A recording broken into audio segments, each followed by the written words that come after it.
Hello বন্ধুরা, কেমন আছেন? আশা করি ভালো হবেন। আমিও ভালো আছি। এই যে দেখুন, এইদিকে ভাত চাপানো রয়েছে আর এইদিকে সুজি বানাচ্ছি মেয়ের জন্য। এই যে দেখুন, একটু লালচে লালচে করে দিই, বেশ দেখতে থাকুন।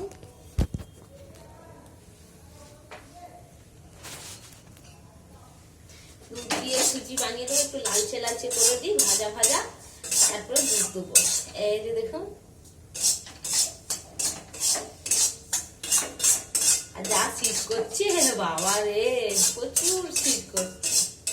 আমার মেয়ে বায়না করেছে আজকে আমি সুজি খাবো মা, সুজি। আমি বললাম ঠিক আছে খা।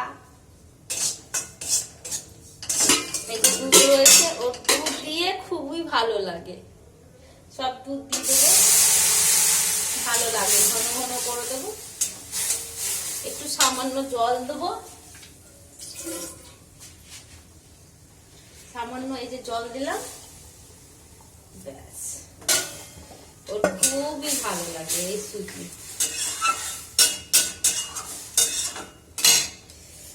আপনারা রান্না বান্না করেছেন? এই যে চিনি দিয়ে দিলাম এখানে 2 চামচ, একটু মিষ্টি মিষ্টি দিলে তাহলে ভালো লাগবে, নাহলে ভালো লাগবে না। একটু মিষ্টি মিষ্টি, তাহলে মাখা মাখা করে দেবো, বেশ ভালো লাগবে। ঘন চটকরেই হয়ে যাবে। এখানে ইয়ে করে নি, প্লেট বার করে নি তাড়াতাড়ি করে।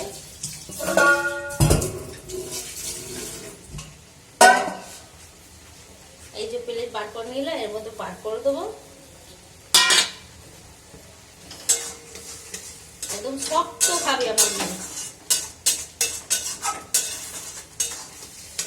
ফুটছে, ও গায়ে পড়ছে ছিটে গুলো, যখনই সুজি ফোটে তখনই ইয়ে হয়, গায়ে ছিটে পড়ে।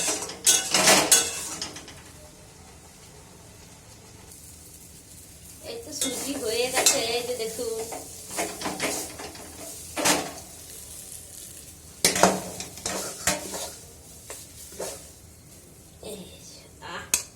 কড়াই তো লেগে গেছে।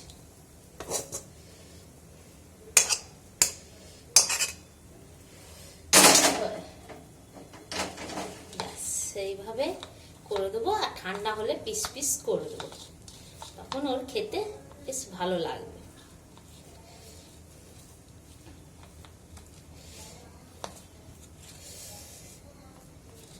আজকে আমার খুব শীত করছে, চান করে নিয়েছি, চান করার পর চা মুড়ি খেলাম, সব খেলাম, কিন্তু এত শীত করছে বাবারে বাবা। ওই জন্য তাড়াতাড়ি করে কাজ আছে, আর যাবো দেখি এক জায়গা, দেখানো হয় না।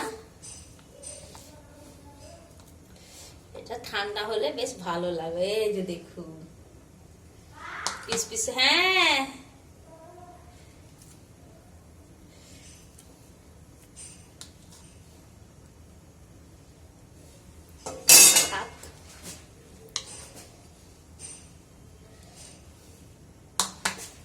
কাটা হয়ে গেছে, এবার কেটে কাটবো।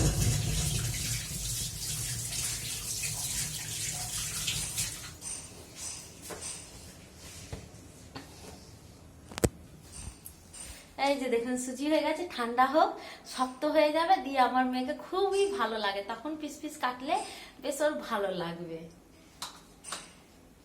ওই জন্য। আর এইদিকে ভাত ফুটে যাচ্ছে অর্ধেক, তারপরে ওইদিকে রান্না করব। বেশ, টাটা, রাখছি। সবাই ভালো থাকবেন, সুস্থ থাকবেন।